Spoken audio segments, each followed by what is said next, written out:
Fresh out the box.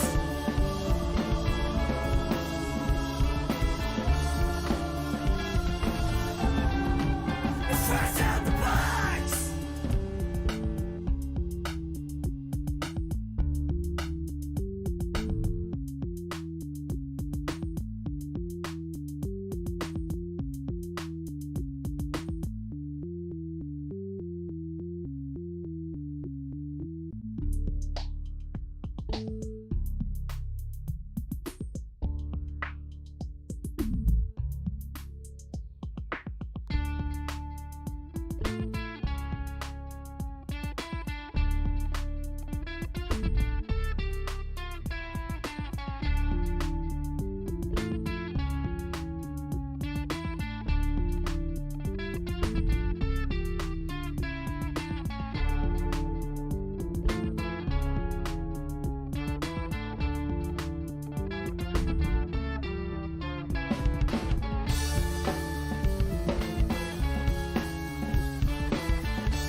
Hey there, everybody. Welcome to Fresh Out, the podcast, episode 90. I am the board game guru and game master extraordinaire, Jahananan. And I am the professional media and movie mastermind, the Funhouse, Drew Munhausen. And due to a recent move and a current lack of internet, we are without Gary for another week. But we do have a replacement, a blood replacement. He is an art teacher by day, a voiceover actor by day and by night. It is Thomas Avenger here to join us. First time on the show. It's me. It's Casualty CDG, retired special human crimes trafficking investigator. It's not. I'm his brother. We sound alike, though. Thank you for that tremendous intro, Drew. Yeah, artist and voice actor and such. I'm excited to have you for this episode in particular for a few reasons. A, I can credit a lot of my own Spider-Man love to you because, you know, growing up with you as my best friend's older brother, you literally had a giant Spider-Man painted on your wall that you painted yourself. You had J. Scott Campbell. Yep, art pieces of Spider-Man all throughout your room and things like that. And but then also it's even doubly appropriate for doing a Spider-Verse movie just because your history with art and as an art teacher and art history, because these are such compelling movies from an artistic standpoint that I am really interested to get your take here in a bit. Okay, I'm excited to share it. Before we get into, so obviously that's the big release of this past weekend is Spider-Man Across the Spider-Verse, the second in this series. It is a part one of two. It's the second in the franchise, but the first of a two-part mega event. Before we get there, I want to talk a little bit about the box office because it's no surprise that people love Spider-Man, and Spider-Man movies, particularly the live-action ones, have done really, really well at the box office over the years. The Amazing Spider-Man movies didn't do as well as the Tobey ones, but they're not good. But Spider-Man Across the Spider-Verse exceeded all expectations this past weekend and made around $120 million at the box office. The relevant thing here, it's kind of worth noting, and I know that we talk about Disney way too much on this show as it is, but The Little Mermaid came out the weekend before, their live-action Little Mermaid. Worth noting, its 3-day gross over Memorial Day weekend was about $95 million, in that range. Its 4-day gross, including Memorial Day, was $118. So Spider-Man Across the Spider-Verse grossed more than Little Mermaid did in what Little Mermaid did in 4 days. Spider-Verse did more than that in 3 days. So that's interesting to note because things kind of moved out of the way for Little Mermaid. You know, the last big live action Disney movie, you know, adaptations of their animated movies. You got Beauty and the Beast and Lion King and Aladdin. Those three big ones all did over $1 billion at the box office. So it seemed like Little Mermaid was going to be a safe bet to do $1 billion too. Instead, right now, after a few weeks, its projected gross is like it's going to struggle to make it to the mid 500 range, 500 million worldwide. So it probably won't even surpass 6. Isn't that a common theme with their live action films they keep putting out, though? It's kind of hard to judge. Like The Little Mermaid, I feel like is one of the big classics that people really love. That came out in that wave of Disney Renaissance with Lion King and Little Mermaid and Aladdin. So I feel like it has a lot more nostalgia than even like the live action Mulan adaptation had. Obviously the Peter Pan and Wendy went straight to Disney Plus. Pinocchio by Zemeckis last year was terrible. It's just, so what were we expecting here? And this one, you know, they have Rob Marshall on it, who is not my favorite director, but at least has some credit with, you know, Oscar wins for Chicago and things like that. So it's like, it just seemed like it was going to do well, even if it wasn't good. And instead, it's going to do significantly worse than those other live action adaptations, which kind of speaks to Disney in general, because you have that stumbling. You have we talk about the Marvel fatigue, and even though Guardians is doing well, it's worth noting that Guardians in that kind of summer kickoff spot for Marvel, even though Guardians is doing really well, it's going to be one of the worst summer openings for Marvel in like the past decade, even though it's doing pretty well. It's unclear if it's that Marvel fatigue, what's happening there. And then the Disney animation front is in a pretty bad spot because you had Lightyear and Strange World are their last two animated movies that came out in theaters, which both bombed. Oh, they're terrible. And this year you Lightyear have was terrible. I didn't see Strange World. and I haven't seen it either, which is part of the problem. And Actually, I did not Disney. hate Lightyear. I don't know that this is necessarily a Marvel Disney. This is a Disney company fatigue thing. They found this thing to tap into in everyone's nostalgia when they got Star Wars and Marvel and are rebooting all this shit. And instead of taking their time like Marvel did initially before Disney got involved, they're like, look at all the fucking money we made. And then like, let's make this. And it wasn't that we're fatigued. It's that they quit trying as hard. And they just wanted to put out products to sell more money. And we're all kind of done with it. The creativity really stopped. It just seemed like this was the status quo coming from them and what you could expect each year. And I think people have caught wind of it and they're moving on. And so the Disney animation front is in a pretty bad spot. And Elemental comes out later this summer. I don't know how well it's going to do. There's already some kind of lukewarm reviews for that one. Good. Doesn't look. I think it looks great. I think it looks great. Everybody in my family wants to see that one. I mean, it's a great family movie, and like I would take kids to see it. I just personally, I'm like, meh. And I do have a weird prediction. I think you're going to see a slight rebound for The Little Mermaid, because I think that was a family film, and Memorial Day is one of the first big weekends to have it. And just firsthand from me, I know of several people who were like, "Oh, we had a barbecue, but we're planning on doing like a girls' day and taking all the girls down there to go see it." So there's going to be, I think, throughout the summer, more seeing that. That's entirely possible. That'd be interesting to see. Yeah, we'll continue to watch it, but I think the animation front, and this gets us back into Spider-Man, is what's really interesting. Because again, Lightyear, Strange World did not do well. You had Super Mario that came out earlier this year that's eating everybody's lunch. It was great. It just got to So it just got to $1.3 billion, which it has crazy. now surpassed Frozen, as it is now Super Mario is the second highest grossing animated film of all time. So it passed Frozen. Frozen's now number 3. Frozen 2 is in the number 1 spot. But so you got Super Mario has just come out and destroyed everything, and then you had Spiderverse come out and do really, really well and do a lot better than these previous Disney entries. So you got Sony and Universal just eating Disney's lunch on the animated front. You're seeing a decline in their other things, and it's just kind of interesting. And Disney Star Wars stuff is a mess. They haven't had a theatrical release since 2019, and there's none on the horizon. There's not going to be one until 2025, 2026 at the soonest. So despite, I know people, Star Wars has its TV defenders. I wasn't super huge on the most recent Mandalorian season. I thought it was fine. I thought the most recent season was fine as well. Yeah, it had some cool parts, but it was fine.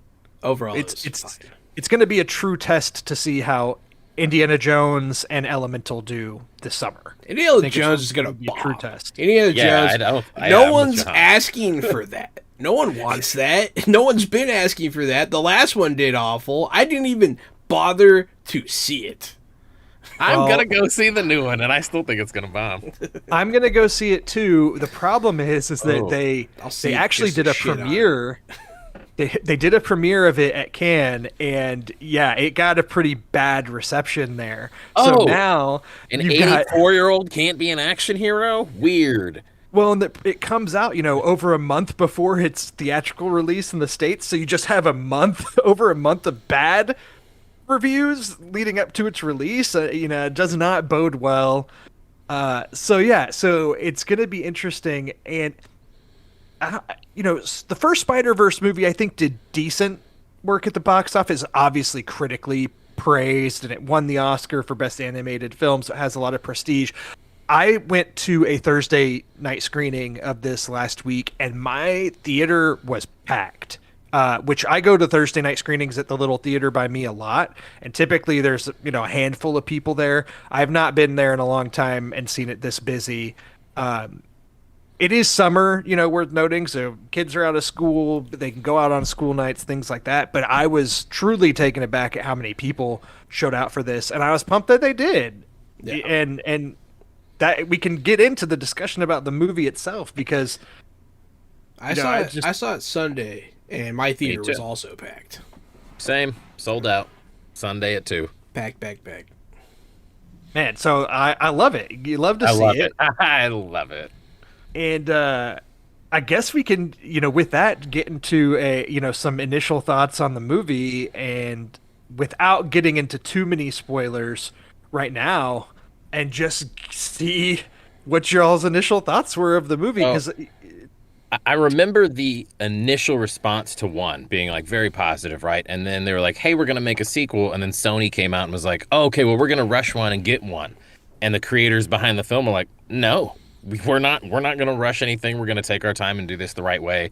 And there was a bunch of fan pushback. And I think from right then, you had like full community buy-in and support. So everyone's known that this was going to take a while and that it was going to be this big grand thing, and fucking delivered. It was so good. It was so good. Yeah, the first one came out in 2018. So worth noting, it's almost a 5-year turnaround to this one. And yes, I agree. It was incredible, and I think worth noting with this one, it's just, I remember when the first one was coming out, and it, clearly was a Sony show. This was no MCU ties. This was its own thing. This came out just a couple months after Venom had come out, which is not very good. No. It has its fun moments, but overall it's pretty bad.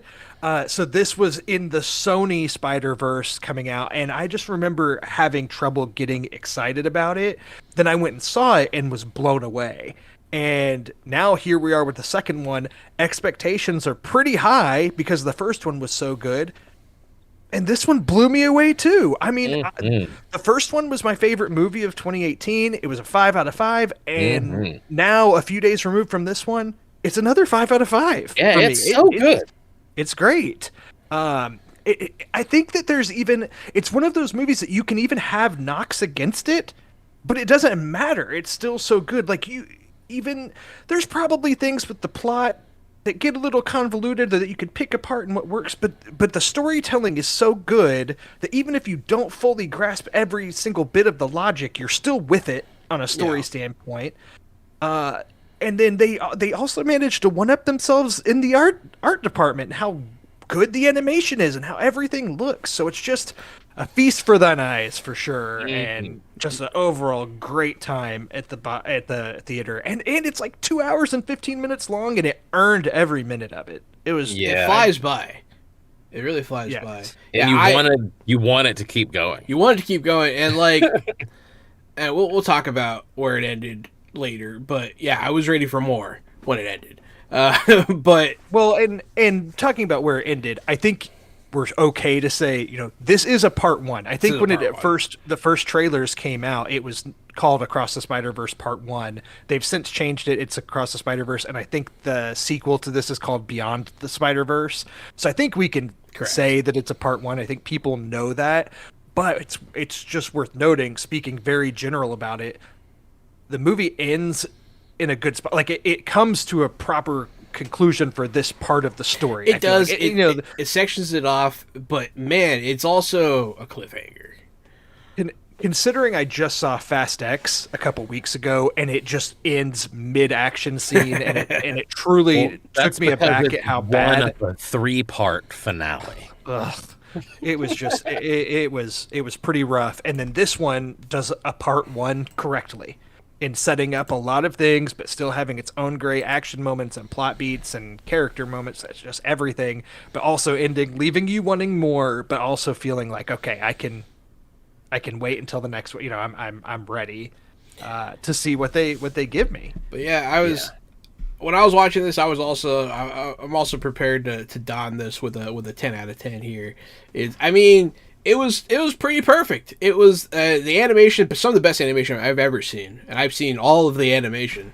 It's some of the best. The opening sequence is quite possibly one of the greatest opening sequences of any movie ever. Like that vulture business. Oh man, Insane. The art style, that's when it sold me on. Oh, they're gonna go hard with the different art styles in this. Yeah, he was made out of parchment. It was just crazy, like, and the different art styles interact in such a way that they're only complementary, only ever. It's such a cohesive vision, and just off the wall crazy. The subject matter, it's always impressive to me when someone can take subject matter like multiverse and bring it to a broad audience in a way that they can grasp it and stick with it. It's so, because it is, you were talking about convoluted plot and all that. It's like, yeah, it's nuts. Like, it's completely crazy, I mean, how do you explain that to a general audience? But they do it in such a way that you can follow it. They keep it on a level that everyone can understand. Well, and multiverse is now, such a large part of the social zeitgeist itself that I don't know that we need much explaining anymore. People are like, yeah, sure. Parallel realities, we got it. A multiverse movie literally just won the Best Picture Oscar. Yeah, exactly. Yeah, so, that's a good point.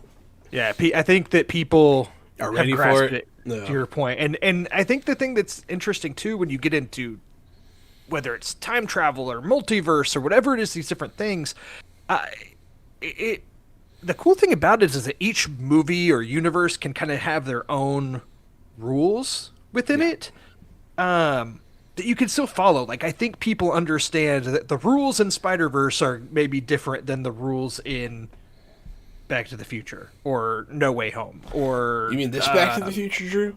Yeah, exactly. Right. Or Everything Everywhere All at Once. The rules are different, but people grasp the point, and this one even one-ups it with the different art styles and things that represent different universes, but how well they're still able to mesh those things together. It is interesting that you talk about like how multiverse is common and all that stuff, and then bring it to the time travel, because you're right. Like, I always used to think it's like, oh, a time travel came movie and then 12 came out, and it's like, oh, they're just honing in on that. But it almost seems like it's because a mainstream success like Back to the Future made people understand time travel in general and made you able to take more complex time travel nonsense to a general audience. And the same with the multiverse. And that is that's interesting. Thank you, Marvel. Yeah, it's very interesting. There's he's in the trailers, but like Daniel Kaluuya plays Hobie Brown, who's Spider-Punk, who's like a British punk rock version of Spider-Man, who has a very unique style all his own. It was phenomenal. Can we start talking about what that looks like yet, or are we still just doing generalities? We can talk about some of these things. I don't want to get too much into the spoilers of the plot, but like some of these characters that I feel like are on the poster, that like the way he looks and stuff. Yeah, because it's kind of like I don't even know how to describe it. How would you describe it? I would describe it like this. He's very 80s post-punk graphic design, like poster design, the type of stuff you've seen ripped and taken up and down walls. And he's very cut up and mishmashed with different pieces. And like there's almost a 2D element to him, like he is stuck to a wall, but he moves within 3D space at the same time. It's just so beautifully done. Just love everything about it. He's like a moving collage. He is. And Daniel Kaluuya fucking brings this dude to life. Like, me reading him in the comics, he looks cool. I don't really vibe like the character. He really spoke to me. Now I'm gonna go buy the trade paperback and see what this dude's all about, because I loved his presentation. A moving collage is the best way that I've heard that described so far. And when he's walking alongside, Gwen Stacy or Miles Morales, I feel like it should be distracting, but it's not. Yeah. And that's what blows me away, is it's just the whole time you're just so fascinated by these different styles, and yet it doesn't take you out of it. It just fact- sucks you into it more. The fact that they're all done like that in their own styles almost makes them seem like they're in one style, because it's all so like all of it's out of place, so none of it is. You know what I mean? And it works very well. But like you said earlier, it's perfectly balanced. Like everything, because they create every scene a painting, right? You know, that cinematography, speech. It's evident that, okay, we can put this here and this here and this here, and it will always work. And boy, they did it again. You know, it's all the hallmarks of Spider-Verse. It had the slick sounds, the great soundtracks, great design, the heart-wrenching stuff, the heartwarming stuff. All of it was in there. And the comedy. Man, so yeah, one of the things... do Spider-Man right. One of the artistic things that was going on was with Gwen. Loved it. It was emotional. You know what I mean? It was visually emotional. Like every time when she was interacting with like her dad, and like they're apart, and like everything's blue, and you can see like their sadness visually expressed in an artistic medium. Direct homages to those first few issues of Spider-Gwen. I have one hanging in my daughter's room. It's very painterly, very watercolor, right? That sort of effeminate sort of spider to set her apart from like the dark and gritty spider stuff at the time. And it does work beautifully. And you're right, like it's that emotion, kind of that pastel wash that's back behind her and her dad in those scenes, and sort of the, you know, less detail along their face. And then they hug, they hug and connect, and then like immediately there's pinks and there's warmth. And like it pulls you, and like it almost made me cry. Like it was that beautiful. It's very impressive. Their art director deserves something, an award of some kind. I don't know. This has to win an Oscar, man. Yeah, I'd be shocked.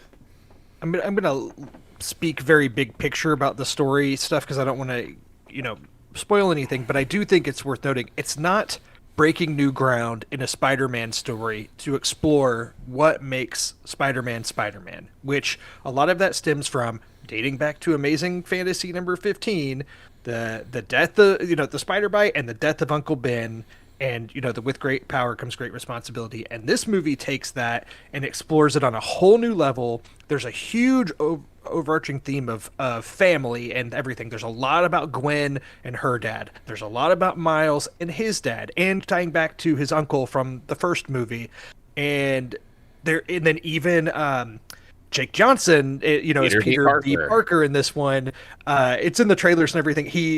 Most of the movie, he's got his little baby Bjorn on and has a daughter in it, which is like that stuff was all amazing to me. Like I love every second of that. To my soul, when I was watching it, I was like, Drew's gonna love this as much as me. Yes, I loved it so much. I'm actually working on a painting of that right now in my room over. Jenny did say we could name our daughter May she tentatively agreed, so you know. Yes. I just feel like it's, like I said, it's not necessarily breaking new ground to include that in a Spider-Man story. That is at the heart of Spider-Man, but the way this movie explores it is just so well done in an emotional standpoint, and the way that they tie in, I think it's safe to say in this, I won't say what any of them are, but there's of course Easter eggs in this movie. There are Easter eggs in the first one too, but the way that things are integrated in here is like done really well, and it's never overly distracting. I don't know, it all feels so seamless, and I was just so taken with the whole thing. And then on top of that, another thing, it's just funny because Fast X is recent on my mind, so it's easy to make the comparison, especially since it was a part one. But another thing that they do in Fast X that doesn't really work very well is they go back in that story to Fast Five, and they insert Jason Momoa's character in as like he was kind of in the background of things happening in Fast Five, introduced now to, you know, in the future, and he's the big villain. They do a similar thing with Jason Schwartzman, who plays the Spot in this movie, and his character is like part of the first movie, but loosely, and the way they do that is way more funny and well done. And then they managed to take the Spot, who's like not even a B tier villain, he's like a C or D tier villain in Spider-Man comics, but make him really interesting and in himself in this one. And I think Jason Schwartzman was actually did really well as this He did character great. here. Every performance in that movie was fire. There's no voice performances in this movie that are phoned in. I feel like everybody No. is doing a great job. They're all Yep. great, and what a cast too. Like there's just like so many big names, so many good names. Oscar Isaac here is, Miguel O'Hara, Spider-Man 2099, and worth noting too, just as far as the art styles go, just the angular, all of the joints on him and the angles and the spikes and the movement is so sharp. I love on him, they left like lines that define the planes of like his cheekbone. And like they do it a little bit on Peter B. Parker, like along the bridge of his nose. And they did it a bunch on the Spot also. Like if you notice his suit, you could see all the circles and rings, like where his joints and hands were. Like the drawings were unfinished, but animated that way. It was just such a cool little touch. I just watched. I did. So I went and saw this one, and then over the weekend, my daughter, who she loves that. There's the Disney Spidey and His Amazing Friends show. That's like a animated Spider-Man show for little kids, and she likes that show. But yeah, but her big takeaway from that, it's weird sometimes the things that kids latch on to. She loves the Green Goblin. That's her thing. Like she's all about the Green Goblin, and she wanted more Green Goblin. So I showed her one of the Green Goblin scenes from the Tobey Maguire, she was enthralled by it, and then it was like, oh well, I kind of want to rewatch the first Spider-Verse after seeing the new one, and Green Goblin is in that one briefly. The only reason that's I still would like to see that live action. The only reason that's okay is because William Dafoe's wearing a mask. I don't think you can show a child William Dafoe's face. She was all about it, and then it gave me an excuse to put on the first Spider-Verse, and she was enthralled by that too, which was great because I got to rewatch it. And that's a movie I've already seen 3 to 4 times and was watching it again, and you still pick up new things in it, or just little jokes or things you forgot that hit well again. So that's the thing with this one, with Across the Spider-Verse, which is even more epic in scale. I'm like, I can't wait to watch it again and see. Oh yeah, what how many little times, things I missed when he's running by someone and there's word bubbles up all over the place, and like I couldn't keep track of all. I'm like, I think I missed one or two, or like little Easter eggs that you clearly are like, I know that from something, but couldn't place it at the time, and then jumps a beat to something else. Yeah. Yep. Absolutely.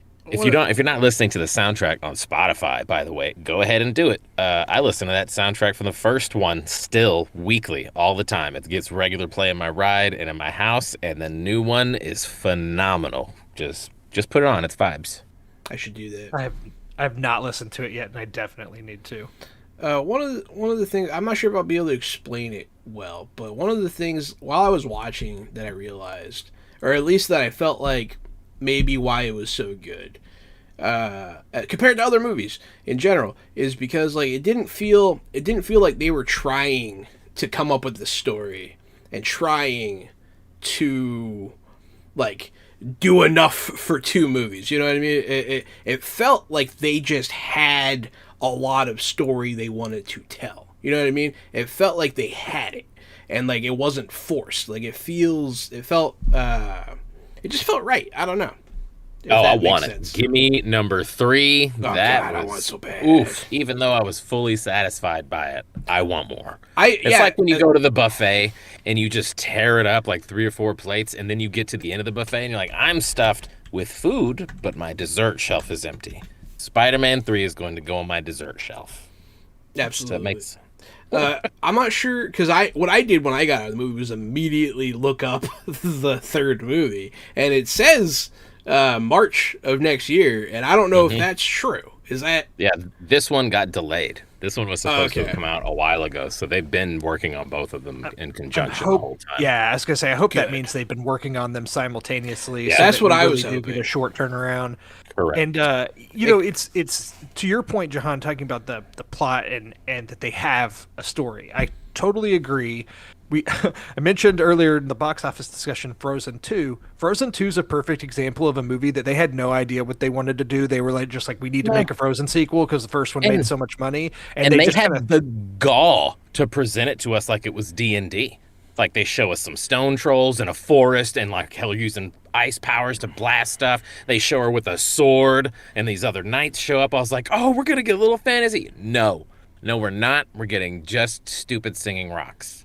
There's some stories about the production of that movie, like kind of notoriously known for they had a bunch of set pieces that were animated and they had songs, and then it was kind of like, how do we put all this together? And it was like down to the wire months before that movie was supposed to come out, and they were still finalizing the story and making it come together. And I feel like that all comes across when you watch that movie, because that movie barely is even a movie as far as from a story standpoint. And then you watch something like Spider-Verse where they clearly know what story they want to tell, and it comes across as you're watching it. And like I said, going back to the different themes of family and things, it just it all comes together. Speaking of Fast and the Furious, I could learn some shit about family from watching Spider-Verse. Yeah. No, I mean, Oh, go ahead, John. And then, like, yeah, when it comes to families, it was great to see so many different kinds of families. And just, like, you know what I mean? Like, seeing a large multiracial family. So, like, it does me a lot of good, man. Just because that's where I come from. I come from, multiracial background. When we collide, it's really weird. And, there's lots of different people from different walks of life around. And it's just nice to see, man. And seeing a mainstream successful movie use Spanish without subtitles is also a very cool thing, because what they're saying is it's not out of place and it's normal, and I just appreciate that a lot. Well, and they use Spanish simply enough for me to be able to follow it, no problem. So they definitely dumbed it down for the average watcher, I feel like. Yeah, you can definitely follow it. They're not long scenes of Spanish, but it's nice that they just didn't feel the need to put like, oh, hi, baby, like, like, you can get it. You're forced to, if you don't understand, to understand it contextually, and I feel like that just makes it all the more real. And then, Miles' family is great. It's nice to see them fleshed out more, and I can't stress enough how happy I am that Gwen got so much, like, screen time, and she was pushed into the forefront. The whole opening is all Gwen. I mean, it takes a while. Are we get to see Miles. Jumping into this? Yeah, we're jumping in. Now? Let's jump in. I think we're good to go ahead and do a little spoiler warning, and we are going to jump full on into spoilers. So if you have not seen Spider-Man Across the Spider-Verse and you don't want to get spoiled, pause the show. Hit the stop button right now. Go see the movie. We'll still be here when you get back. What are you doing? Go watch Hit this. Play. And listen to our conversation, which begins in 3, 2, Spoiler 1. It was so good. It was so good. Yeah, man, the opening sequence, one of the greatest sequences I've ever seen in my life. Okay. I'm not sure if that guy was Da Vinci. From the Da Vinci universe. Yeah, I think that was just Da Vinci. That scene went so hard and so long. Like, I actively thought, I was like, man, is this movie going to even be about Miles? And the moment I thought it did like that record scratch intro from the first one. And then like fast forward, and I was like, oh my God, we're going to get to see a bunch of characters and like a bunch of them instead of just a single focus. And we did, and I loved it. Yeah, like just going through the list here of ones that are kind of considered main cast. Like, obviously you have Miles and Gwen and Peter B. Parker. Oh. But then you have Jessica Drew, Spider-Woman. You've got Spider-Man India. You've got Spider-Punk. I feel like maybe they gave her the least, I think. I could have used more of her. Jessica Drew? Yeah. I agree. They had her come in and be like a badass and save everyone. She was like that safe get out of jail free card, sort of like we don't know what to do. Send Jessica Drew in. It seems like she might be big in the second movie, though. Yes, because there's definitely something going on that she knows about Gwen there. Yep, I'm with you.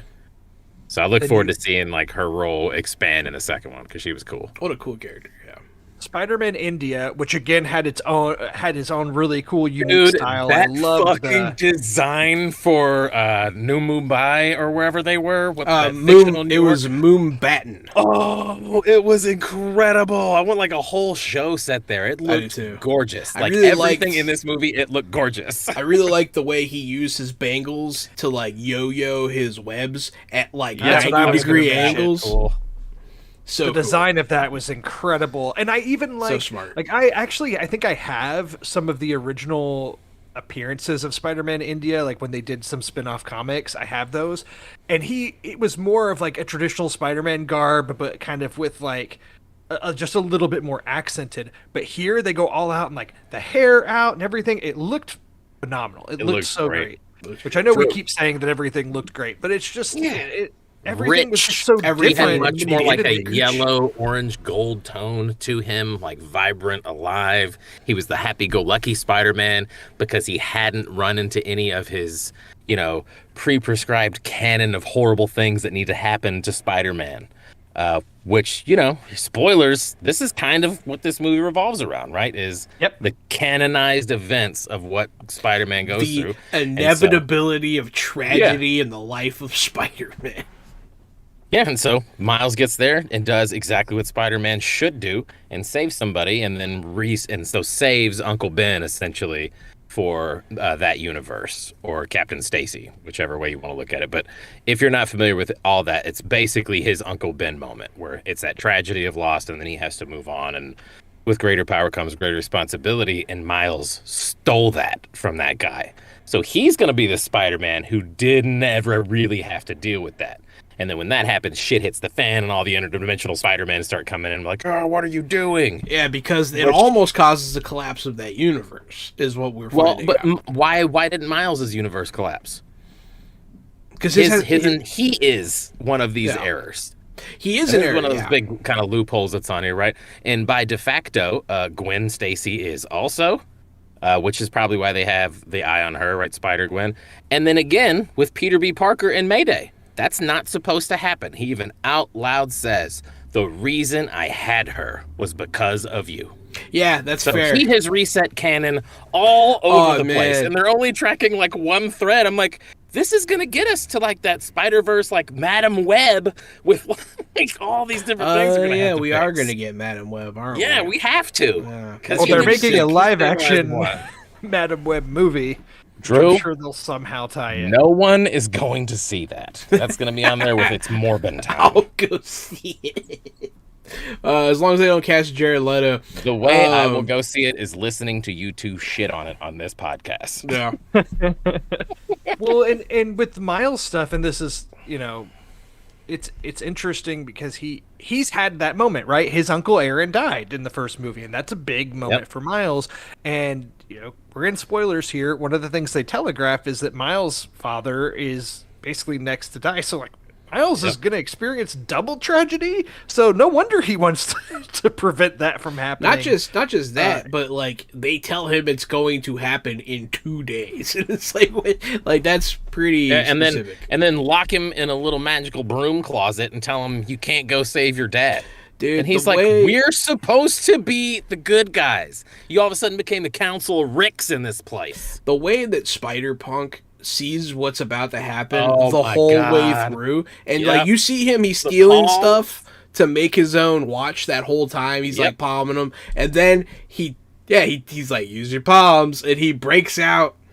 And then he makes that watch for Gwen. It's so good, man. That shot of him giving like the equivalent of like the middle finger, I think he chunks the deuce as he's walking backwards through the portal and drops their bracelet and it closes, is so slick. Yeah. It looks so, and when he even has that line, like when he takes the mask off, he's like, God, you look even cooler under the mask. Like, I've been cool the whole time. I love such a good line. He's a solid character. I didn't know I was gonna like him as much as I did. It was fantastic. I was not looking forward to him because I didn't read those comics. They weren't interesting to me, and I was very wrong. And now I get to buy new comics. Hooray! Yeah.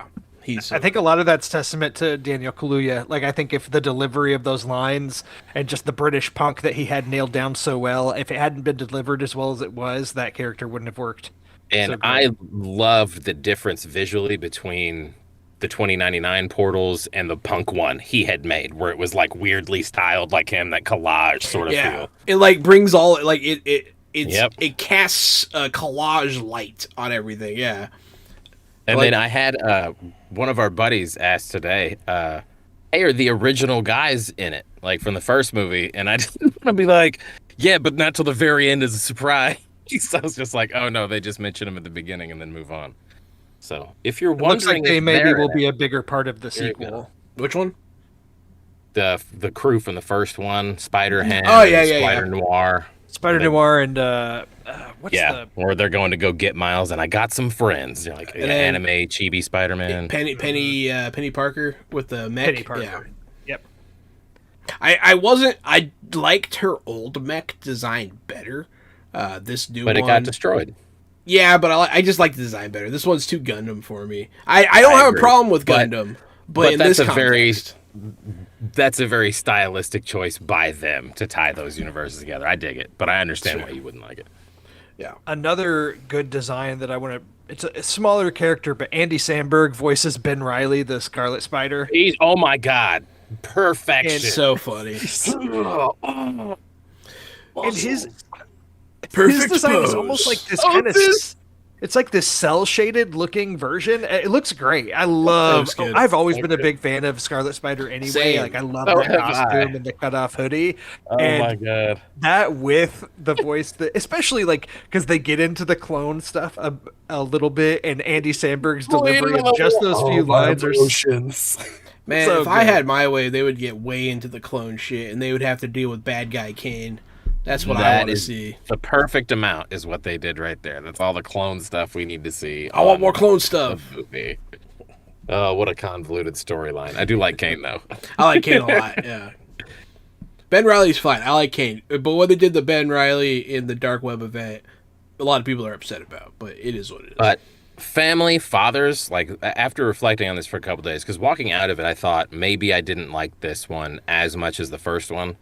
But thinking and resting on it for a couple of days, especially with this being as part of this trilogy, I think I liked it more. And the fatherhood portion of it is what really spoke to me, right? I'm 40. I just turned 40. I have a little girl. I've been there with that carrier, tired, 5 o'clock shadow, bathrobe. So Peter B. Parker speaks to me. He's for me.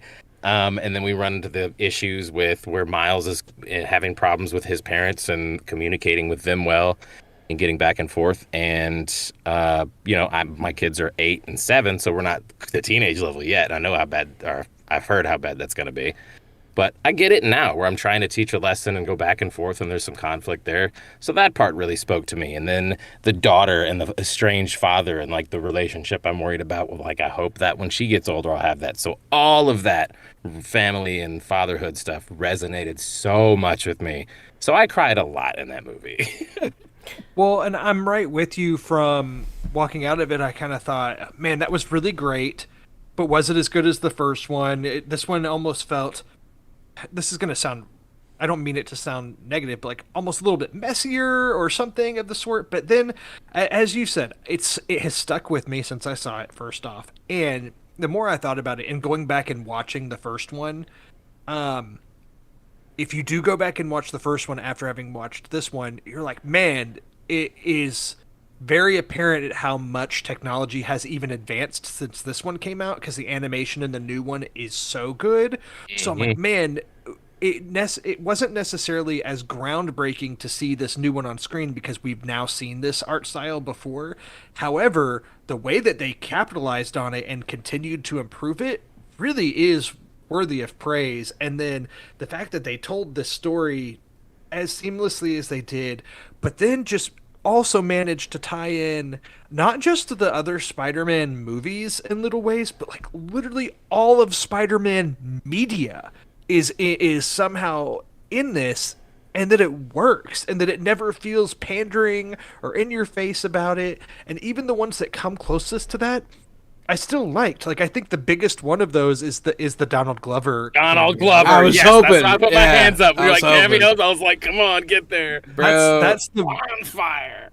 I think I kind of expected to maybe see, like, even if it was in an animated form, like the Andrew Yeah. Garfield or Tom Tobey Holland, Spider-Mans, And here you see them in live action, like in All little of them. visions and things. But the Donald Glover one stood out so much.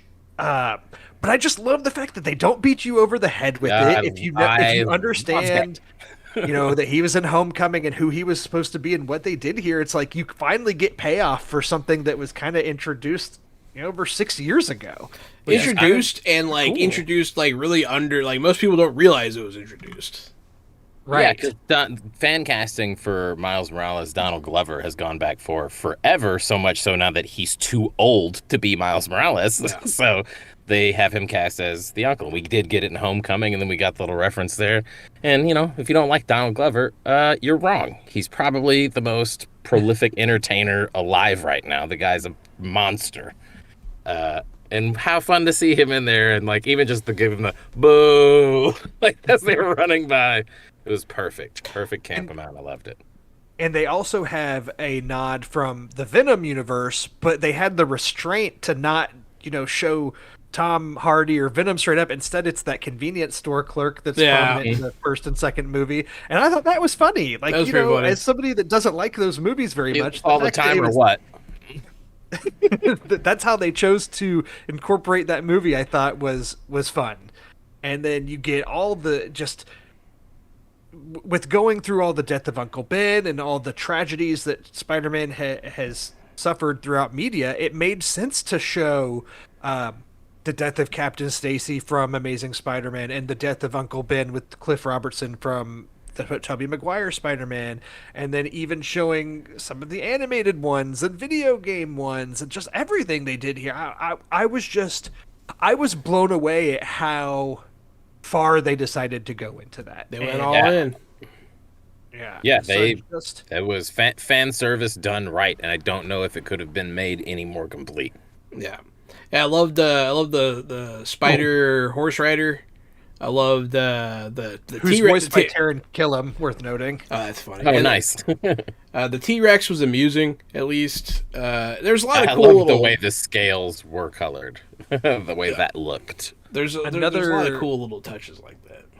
Another little touch, and this is like getting really meta in a way, but there's a scene, one of the scenes where Miles is in his dorm room at his school and his roommate's playing a video game, and it's hard to see, but the video game he's playing is actually some of the demo video from Spider-Man 2, from the new one, which it came out, I went to a Thursday night screening. Thursday afternoon, they had shown the first demo and gameplay of Spider-Man 2, and then that same demo gameplay is in the movie that I saw a few hours later. So the way that they timed that and did that is insane how they thought ahead on that. For all the failings Sony has, they nail it with Spider-Man, like all over the place. Yeah. Yes. Compared to like Ghostbusters, a franchise that they boggled, and what was another? They recently got another one and didn't do great with it either. Morbius? Well, I mean, all the weird Spider-Man spinoff stuff I don't count. That's fair.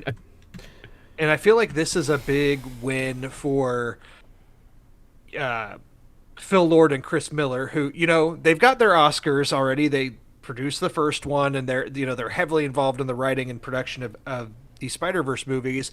But, it's worth noting how they've had an interesting history. They directed the 21 Jump Street reboot and the sequel 22 Jump Street, but then they were supposed to direct Solo, a Star Wars story, and they got fired off of that one, which was pretty widely publicized, and Ron Howard came onto that one. And then I think they were supposed to direct the Flash movie, and then there were issues there, and they were bumped from that. But here they are, proving their worth, and they've done 2 just masterpiece Spider-Man movies. So I know that they have a very unique way of working, it sounds like, but it sounds like if you're a producer, get out of here. Yeah, let the creativity reign. Like, I'm at this point after these movies, like, let them be unchained, and Disney's notorious with some of their franchises for how much control, but like, take the shackles off these guys and let them do something. Well, yeah. I want more of these Spider-Verse movies, but also it feels like they kind of got to do a lot with this one. No, I love everything about this movie. you guys are talking about like who is Spider-Man and all that stuff. It's really cool to see Miles explore that because Miles is a much less explored character in general. And so I loved how, because you talked about how the Spot's like a piece of shit villain, but you know they bring him into this like multiversal thing, and then he becomes just enough of a threat to actually activate the real threat that is the Spider, the Council of Ricks, as Thomas put it, which I really liked. And then watching when he's running away from all of them, and you get to see all the cool, crazy stuff. There's a lot of comedy in that moment, but there's also a lot of like it softens the blow of like the seriousness of what's being said, because like he was told that he was a mistake, that everything about him is a mistake. That the spider wasn't meant for him. Your dad deserves to die. Yeah, your dad needs to die because you weren't supposed to be Spider-Man anyways. You destroyed an entire another universe essentially because they don't have a Spider-Man. And then he's running, and he's he got confronted by a Peter. You know, Peter tells him that thing about like how, you know, why the baby was born was because I wanted a kid as great as you. Man, I almost cried. Like that was I did. That was such a intense emotional moment. It was so good. And then he keeps running, and then during this escape, he finds himself. He listens to his mom. No matter where you are, you belong. You know, blah blah. And all I that think good it's stuff. those scenes with those adults, like you're saying, in the way that they interact with Miles. Right, Peter, he tells him he's the best person you ever know, and his mom tells him he has this great heart, and it's just this affirming of Miles as like the greatest Spider-Man there ever was. Like Peter Parker tells him he's a better Spider-Man. Like it's just such a cool way to pass the torch. And even though we have all these other stories going on, Miles is at the crux of it. And even though he doesn't have that event, he did have his Uncle Ben event, and now he's the only one who's having this horrible tragedy of everyone in the universe, every multiverse of Spider-Man's hunting him. Yeah. So enough tragedy for Miles. Just let this dude be, man. Yeah, they Sorry do really. Off, John. No. That was good input, and like they do well to detract because it's such serious and it's so heart wrenching. But the comedy of all the different Spider-Mans really helps with that and to keep it palatable. And then that was well said. And then at the end, and then at the end of it all, you know, he finds himself. He's reaffirmed and he makes it back to his universe, or so he thinks. Yeah, great twist.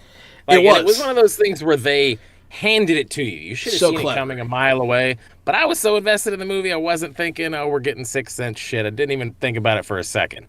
And then when he went in there and he's having that conversation with your mom, as soon as they started talking, I was like, oh, shit, he's in the wrong place. Yeah. And then him in that universe as fucking Prowler Batman, so cool, right? He's not bad. He's just fucking Batman. He's still Spider-Man because he's supposed to be. He just never got bit by the spider. So we're going to get to see some anti-hero version of Miles with like braids. That's what I want. That's what I want too. The character design was dope. Watching him be the Prowler was really cool. It was a great twist.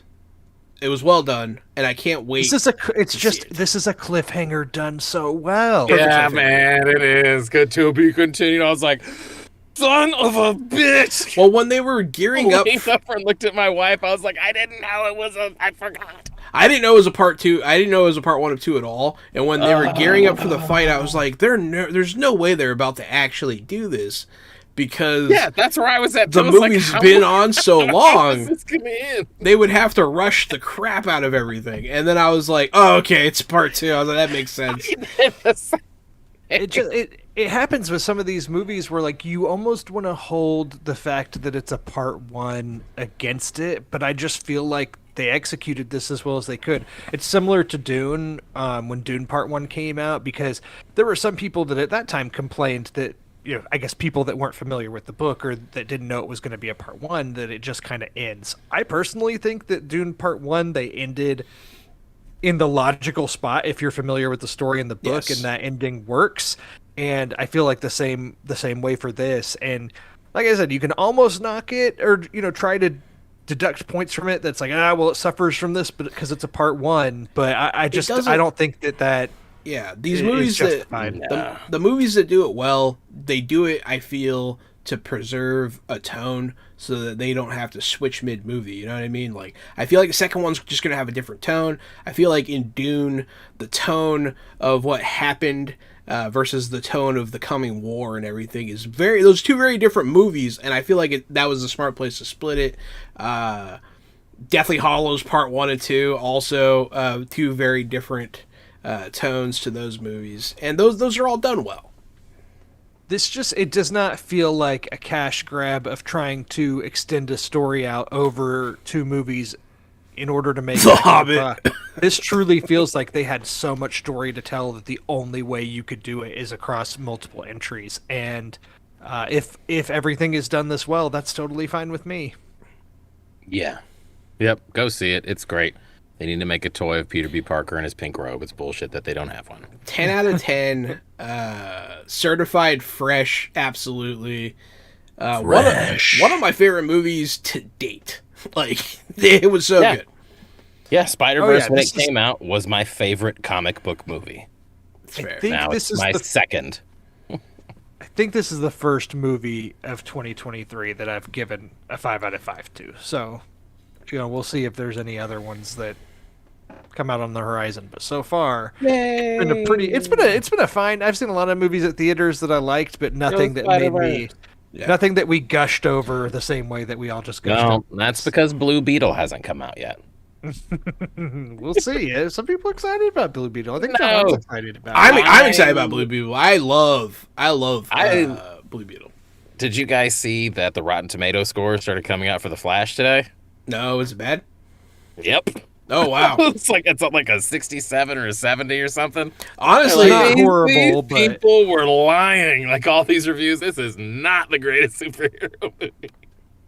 Yeah, man, I was really surprised by a lot of those. Together? I was like, how much cocaine money did you give to Stephen King to say that? You know what I mean? Like, yeah, and I'm sure same thing. Like, how much was Tom Cruise paid to try and talk about it? It just we talked about this a little bit on a previous show, Thomas, and I don't know if you heard, but we basically, I think it was the Big Picture podcast from The Ringer that said this, and I just thought it was so well said. Is The Flash? It's like we've just been told for so long that it's good that just became the baseline of like, oh, it's good, and we haven't even seen it yet. Nobody's seen it yet, and we're just all saying it's good because we've been told that it's to say that it's good and told that it's good. And so it's sobering that now it's coming out and people are like, I think maybe not so good. Go ahead.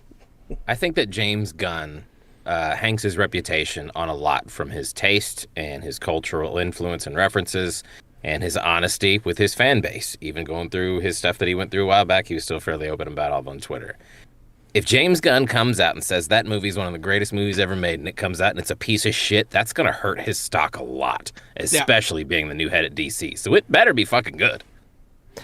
So I have firmly stated that's what I think. That just from like watching the previews and seeing Ezra Miller's garbage performance in those, and just his trash deadpan. Yeah, I know, right? Yeah, he's awful. But just watching what I've seen so far, like, I don't think it's going to be good. I'll believe it when I see it, and I won't even then because it's going to be sucky. It's going to suck. It's going to be awful. I'm going to see it because The Flash became my favorite superhero after Spider-Man 3 with Tobey Maguire came out. Nice. I do want to give a shout-out to Sean Tajpour, friend of the show, who's been on appearances here, and he has his Nertropolis review that just went live today. He gave it 4 out of 5 stars. So... And I feel like Sean is, he's a big fan of these characters, and I feel like he knows that I say this with love. He's like an easy mark for these movies. He's not going to go into it with as deep of a critical approach. Like, he just wants to be entertained by this. So the fact that he's not giving this a 5 out of 5 and gave it a 4 out of 5 is... I think that goes right in line with what we're saying, that it's probably some tempered expectations here. It's not a masterpiece by any means, but probably kind of fun. Look, this is the end for them. James Gunn's going to take it over and fix it all up. We've seen Suicide Squad and Peacemaker Guardians. Wait a minute. It's possible for sure. I mean, so, like, Supergirl looks like she's great. Michael Keaton might be fine. There could be something. I just don't like Ezra Miller. George Clooney. Is George Clooney gonna be in this? I would love that. I think that like one of the rumors, like every Batman tapped has been like, oh, they got Kevin Conroy's voice from some project and they're putting it. They're all over the place. There's rumors of some pretty wild cameos that do happen in this, so leave that to your imagination. Clooney's nipple suit would be really funny. See, like, so the Spider-Man movie that had Tom Holland, Andrew Garfield, and Tobey Maguire, great, loved it, awesome. You know, Spiderverse, you know, they also do the multiversal fan service pretty well. They do it better than that movie. Mm-hmm. They do the fan service better. This feels like the bad kind of fan service in The Flash. I'm just going to say that. The corpse of Adam West. Adam West. Yeah. We will definitely be doing a Flash-centric episode here in a couple weeks once we've all... I'll do it right now. You want me to do it again? Because I'm really fast. Please do. All right. Do you want to jump into reality, Drew? Jump into reality? I don't know. I'm just looking at the notes. Oh, yeah. Okay, so that being said, I think that wraps up our big superhero pack discussion, and reality and multiverses and time travel, and we'll get to just some quick fresh picks of the week. I know once Jahan starts doing bits, you gotta keep it moving. We'll keep this pretty quick. As Thomas said, reality. I didn't even realize what you were saying at first, and I realized it's here on my list. I was just like, wow, that's a really interesting way to put that. No, reality. What is reality? Reality is a Max original film, so this is now streaming on Max. Oh, I definitely thought this was going to be like a conversation about simulation theory or something. This is okay. It's a movie that makes more sense for the podcast. It's actually a really good movie. It's not the best discussion movie on a podcast, so I'll keep this quick. But it stars Sydney Sweeney, who I really like, who's made famous from Euphoria and The White Lotus, and she's really up and coming, and she'll be in the Madam Web movie that comes out sometime. But she is in this. This is the... So are y'all familiar with Reality Winner and who that is? That's a name of a human, Reality Winner. No. She is the whistleblower. She was that translator. You with me here? Yes. So she was an NSA translator and was given the longest prison sentence ever imposed for unauthorized release of government information to the media. So she leaked the intelligence report about Russian interference in the 2016 election and was sentenced to 5 years and 3 months in prison, which is the longest sentence ever for release of information like that. Like they were making an example out of her, essentially. And this movie takes the real FBI interrogation transcript and recordings from when she was arrested and when the FBI went to her home and recreates every bit of that line by line for this movie that runs like an hour and 23 minutes. So is the government bad guys in this, Drew? Yes. They sound bad. They sound in reality? Yes. Yeah. I mean, it's called reality. Yes, Thomas. Yes. Spoiler alert, folks. We are the baddies. I don't know Did she break the law? Technically, yes. Was she doing something for the greater good? Probably so. It's Robin Hood time, y'all. Just get it together. Yeah, it's super watchable. It's 82 minutes on Max, but it is worth watching if you're into that. And I think Sydney Sweeney's performance is actually really good and worth watching. So I wanted to shout that out. And then, golly, the only other movie that I had to list here, I don't even know. It's not even a fresh pick, but it's here on my list because I watched it. This is what happens when I let my wife choose the movie that we're watching for movie night, which is Book Club: The Next Chapter. Are you both familiar with the Book Club franchise? I would like to imagine this is a series of short stories that are erotic in nature. It is.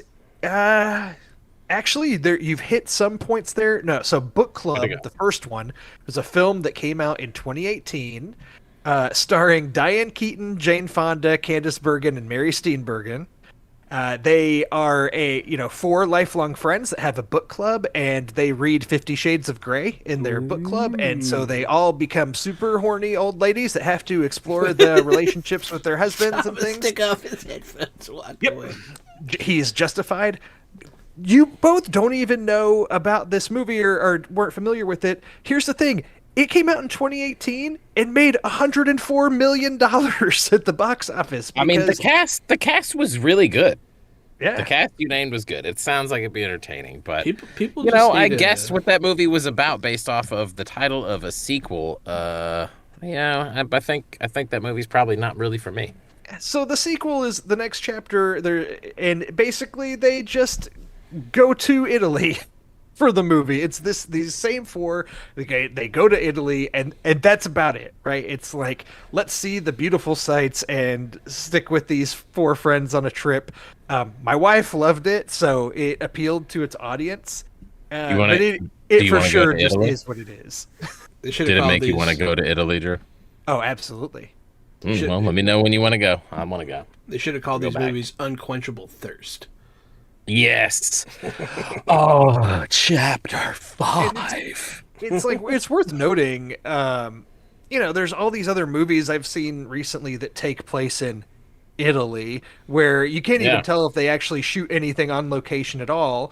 This movie, even though it is what it is, like, beautiful sights, and you can tell they were in Italy and filming things on location. So it's at least, if you want to see the sights, this is a good movie for that, because it does make you want to go there. Tax breaks over there or something? Zoe Saldana just did that show over there. Stanley Tucci's got his show. Aziz Ansari did his show. There's got to be something going on with film in Italy. Yeah, there are a lot of European countries have like filmmakers credit things that you can redeem. So maybe let's go make a movie, guys. Let's go eat in Italy. That is it for the movies I watch. I have a game I want to talk about, but before I do that, I wanted to toss it over to Jahan for anything that you've been watching that you want to point out. What I've been watching, so I rewatched Starship Troopers the other night. I don't know if you're aware. I'm doing my part. Yeah, I'm doing my part. Yeah, absolutely. Fantastic movie. Every year that I watch this movie, it gets a little bit more too real, because it's about fascism, and like it's a parody of fascism, and like some of the things that they have implemented in this movie, they're starting to suggest in real life. Like, somebody recently was like, you should have to be 25 to vote unless you're serving the military. And I'm like, what? Because in this movie, you're not a citizen unless you serve in the military. No children unless you serve. You can't have kids, like a lot of stuff. Yeah. And so it's just getting too real. But yeah, Starship Troopers is a great movie. Do you or do you not believe in freedom? I know, right? I need to go fight for it, apparently. Because that bugs is taking my freedom.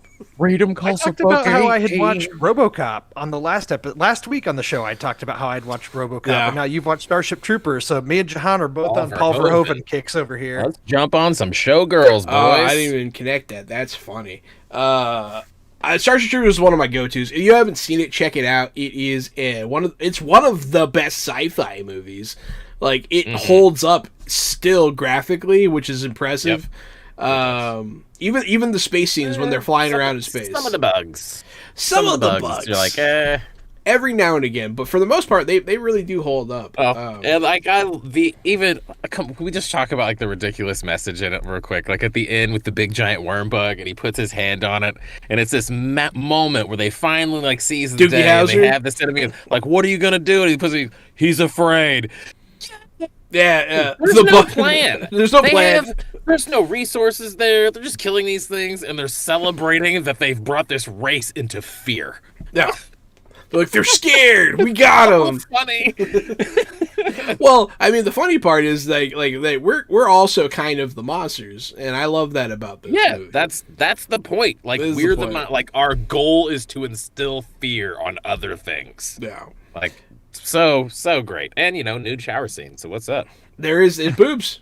Boobs, if they don't, and a Busey. There's a Busey in this movie, but not Denise Richards. And those were the boobs you wanted to see in that movie. I mean, It's like Thomas said, though, John. Do we need to watch Showgirls, and we can just watch Total Recall and Hollow Man and just bring it full circle and have a Paul skip Hollow Man and Showgirls, but you can watch Total Recall. That one's a blast. I'd rather watch 2 weeks. 2 weeks. Absolutely. Yeah, so it's a great movie. I haven't seen it. Check it out. It should be on everybody's watch list. And then I started a new anime. This was suggested to me by Gary. He said he thinks I would like it. Dr. Stone was not what I was expecting. The situation in this anime is so crazy. Everybody turns to stone in the world. And then civilization ends. Thousands of years pass. Technology's gone. Everything's gone. And then these two guys unstone. And they have to try to free everybody from the stone and rebuild civilization. If that is me in this scenario, y'all are stoned and I'm dead in a couple days. Yeah. It's not gonna happen. John, did you just create a new verb in unstone? Maybe. I do create words because I'm a called creator. Sobering up, Jahan. Unstone is a trademark Johananon. But yeah, no, it's a very cool thing. I like shows that have like a survival element. I like it when they do like the Swiss Family Robinson thing. I enjoy that in media, and this feels like it has some of that vibe. Have you ever heard of Gilligan's Island? I have. Yeah, it's great. I'm not they do that all that young. survival stuff. It's like super realistic. Oh yeah, with the coconut radio. Yeah, he can make a radio out of coconuts, but he doesn't know how to fix a hole in a boat. That's I guess it's a plot hole. But yeah, that's what I've been watching. Those are my fresh picks for this week. Both recommend so far. I've only watched one episode of Dr. Stone, but after the podcast, I will watch more. And Thomas, I see you had a fresh pick of the week. Man, let me tell you, as a 40-year-old dad with not as much time to game as I would like, I am not paid or sponsored, by the way. That sounds like I'm coming on sponsored. I'm not. Apple Arcade. I believe it's part of it, just you get it with Apple TV, or if not, it's like a little bit more. And you can put a bunch of your family members on it. You can have it to where, like, when you're on the same network, you recognize each other, so you can hop in and do co-op and stuff. They have this one game, Lego Brawls, that's like a clone of Smash Bros. And you unlock and make your own little Lego minifigures, and you unlock them over time. And there's a whole bunch of different modes now. It was pretty bare bones when it first came out. Now it's a blast. But what I want to talk about is this new Teenage Mutant Ninja Turtle, Splinters, Shattered Realm, something. I don't remember what it is. Splinters something. Splintered Fate, maybe. And it's a 4-player co-op dungeon light in the style of Hades. And it is a blast. I took my wife, who is generally a Candy Crush style gamer, got her into Brawls a while back, and then got her into Hades now. She's playing it by herself. She is jamming that thing. But then again, it's that 4-player thing. So like you can hop on and just start a game, and your friends who are on there can see you playing and just jump in seamlessly with you. Now, roguelites work. If you're past the first couple stages and have power-ups, they don't get them. They'll just be lagging behind. But it's a blast. Yeah. Check it out. I think it's probably worth it to get on there and play that with some friends. This is Teenage Mutant Ninja Turtles Splintered Fate. On the, Splintered Fate. And you said it is a part of Apple Arcade. That's cool. So Apple Arcade, for the people that I've had it before, it is a subscription, but yeah, you can get it bundled with other stuff, and you get unlimited access. It's not that much. It's not that much. It's like $5 or $6 a month, and it's multiple family members per house. So like it's on both my kids' iPad. My wife uses it. I use it. I don't know if I could loan it out to y'all or not. I don't know how many members I get. It's pretty cheap, and they have a decent selection of games. You get unlimited access. It's not bad. Does it come with Apple TV, or is it a separate thing? I think you can do, if you haven't done Apple Arcade before, I think they'll give you like a 3-month free trial or something. Yeah. There's I just had a trial recently that ended, and I did not get to play this game. So yeah, the only reason I stopped mine was because I'm just consumed by Marvel Snap, so I don't have... Oh, that's such a good game. I had to delete that game because I was so consumed by it. I only use my phone for TikTok and Snap, and I was like, I need some of my life back. Hey, that's my phone. You just described my phone. And then the last game of the evening goes to Drew. Well, awesome. Thomas, thank you for the rec. And then I will talk just briefly about Diablo 4, because the early access did happen over the weekend for those that bought I don't even remember for the ultimate something digital version. Basically, if you paid the $10 extra, you got 5 or 6 days early access. Or if you took them up on their get tattooed deal, was the other way Right. to get early access. Which I did not do that. I'll pay the $10 instead of tattooing my body. Filthy casual. But I played a lot of Diablo 4 actually over the weekend and was having a great time with it. And the only bad part here is that I've had to put Zelda aside for a little bit. The thing is I feel like this stinks. Like a huge game like Diablo coming out so soon after Zelda. At least with Zelda, I feel like I can put it aside. It'll still be there. It's fine. Like I'm for sure going back to it. Diablo 4, I feel like there's a lot of benefit to getting in early and playing with friends and really experiencing it in the now. And so I've had a great time with it. Some people have had some server issues. I really haven't had many at all. I have a level 40 something barbarian that I'm really enjoying, and I have a great build. It's more Diablo as far as some of the gameplay is concerned, but a lot of the changes they've made to modernize it, I think, are really good. It's one big world map. It's actually huge. It's not all the main world map is not procedurally generated like in the past. Like it's one set map, but there's hundreds of dungeons throughout, and then those are all procedurally generated in the Diablo way that we know. Okay. But in Diablo fashion, it can be pretty tough sometimes when you're playing on your own. So I have partied up with some friends and had a great time. In that overworld map, is there still a narrative there? Are there like zombie hordes wandering around and stuff that you have to deal with, like in previous iterations? Oh yeah, so you have there's of the overall world, there's different sections that are kind of significant to each act of the story. So similar to the past games, it's just you can wander from the Act 1 section to the Act 2 section seamlessly without teleporting. You can walk there, but there is a set fast story. Travel or vehicles or horses or a need for those things?